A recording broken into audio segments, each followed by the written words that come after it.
Une serveuse humilie un homme noir. Son monde s'effondre lorsqu'elle découvre qui il est vraiment.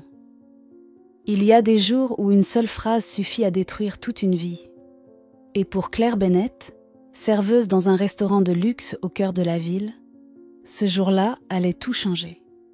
Elle avait 27 ans, belle, sûre d'elle, et surtout habituée à avoir le dernier mot. Elle pensait savoir reconnaître qui mérite d'être assis à une table chic et qui ne mérite même pas un regard.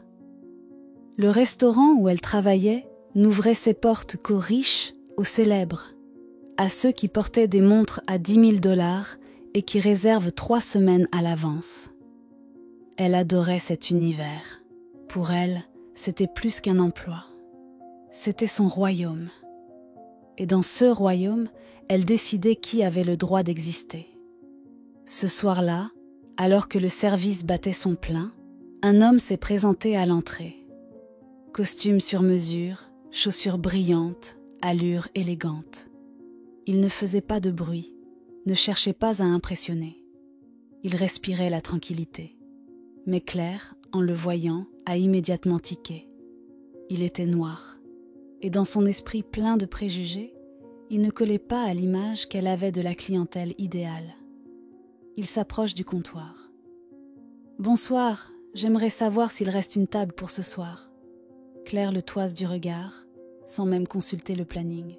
« Désolée, on ne sert pas les gens comme vous ici. » Un silence glacial. L'homme la regarde, longuement.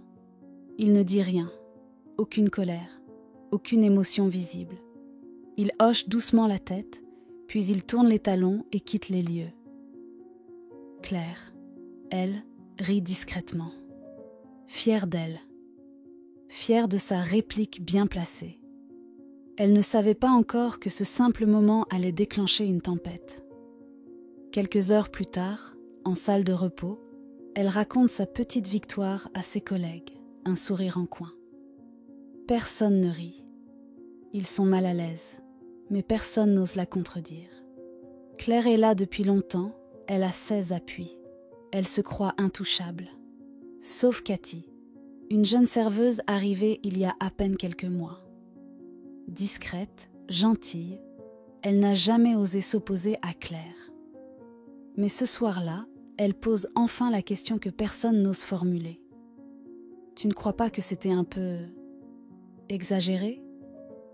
Claire hausse les épaules. Crois-moi, il n'avait rien à faire ici. Mais dans les jours qui suivent, l'ambiance change radicalement. Les patrons font des allers-retours dans les couloirs.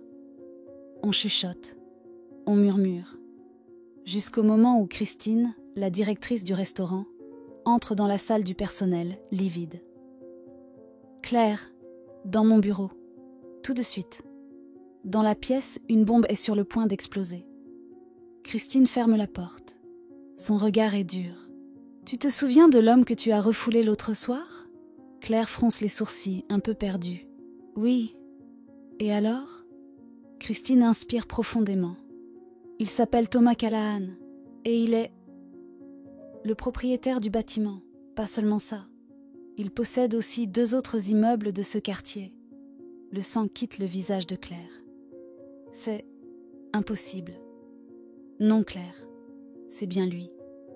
Et tu l'as humilié, publiquement, sans raison. Et maintenant, il menace de réexaminer tous les contrats de location.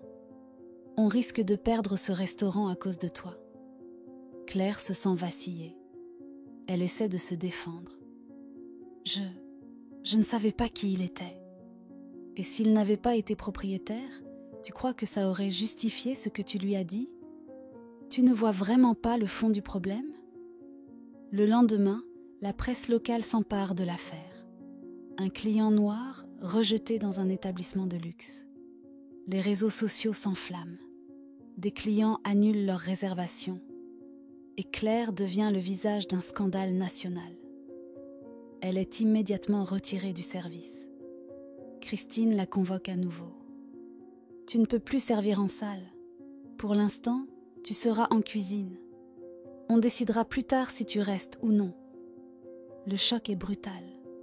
Claire, autrefois au sommet, se retrouve à laver des casseroles, loin des projecteurs, loin des sourires fins et des pourboires généreux. Elle se retrouve face à elle-même, face à la vérité. Mais ce n'est pas terminé. Quelques jours plus tard, Christine l'appelle une fois encore. Thomas Callahan veut te voir. En personne. Claire sent son cœur s'arrêter. Elle s'attend à une humiliation, à des menaces, peut-être même à un procès. Mais ce qu'elle va découvrir va bouleverser sa vision du monde. Le lendemain matin, Claire se tient devant un immense immeuble en verre. Son cœur bat la chamade. Chaque pas vers cet endroit la rapproche d'un moment qu'elle redoute autant qu'elle espère. À l'accueil, une assistante lui sourit doucement. « Monsieur Callahan vous attend au dernier étage. Un ascenseur, un long couloir, puis une porte qui s'ouvre sur un bureau aux grandes baies vitrées. Là, debout, dos tourné, contemplant la ville, se tient Thomas Callahan. Il se retourne. Son visage est calme, sa voix posée. « Bonjour Claire, asseyez-vous. » Elle obéit, les mains moites, la gorge nouée. « Je vous remercie d'être venue, » dit-il doucement. « Je ne vous ai pas convoqué pour obtenir des excuses. » Claire relève les yeux, surprise. « Je suis ici pour vous offrir une leçon. Pas pour vous punir. » Il marque une pause. Je ne suis pas née avec ce costume, ni avec ce bureau. J'ai grandi dans un quartier où on vous apprend que vous devez être 2 fois plus compétent, 2 fois plus fort, simplement pour être respecté. Toute ma vie, j'ai été confrontée à des regards comme le vôtre. Mais j'ai choisi de ne pas devenir amère. J'ai choisi de bâtir. Claire sent les larmes lui monter aux yeux. Elle ne sait pas quoi dire. Ce que vous avez fait, poursuit Thomas, c'est plus qu'un simple refus de service. Vous m'avez nié en tant qu'être humain. Et si je n'étais pas quelqu'un d'important, votre attitude aurait pu ruiner la soirée d'un père de famille, d'un étudiant, d'un inconnu qui voulait simplement dîner. Claire baisse les yeux, honteuse. Je suis désolée, vraiment. Je n'ai pas d'excuses. J'ai grandi avec certaines idées. J'ai cru des choses que je n'ai jamais remises en question. Thomas hoche la tête. Alors, aujourd'hui, je ne veux pas entendre une excuse. Je veux voir un engagement. Claire relève les yeux. Je travaille depuis quelques jours avec l'équipe du restaurant pour mettre en place une formation sur les biais inconscients, dit-elle. Je veux changer. Je veux comprendre. Un silence. Puis Thomas lui tend une enveloppe. Alors peut-être que ceci vous aidera à aller plus loin. Mon entreprise lance un programme de mentorat pour des jeunes issus de milieux défavorisés. On cherche des personnes capables de raconter leur propre transformation. Pas des gens parfaits, des gens honnêtes. Claire le regarde, choquée. Moi ? Vous voulez que je participe ? Oui, parce que vous savez maintenant ce que c'est d'avoir tort. Et vous avez choisi de vous relever. C'est ce que je veux que d'autres voient. Claire reste sans voix.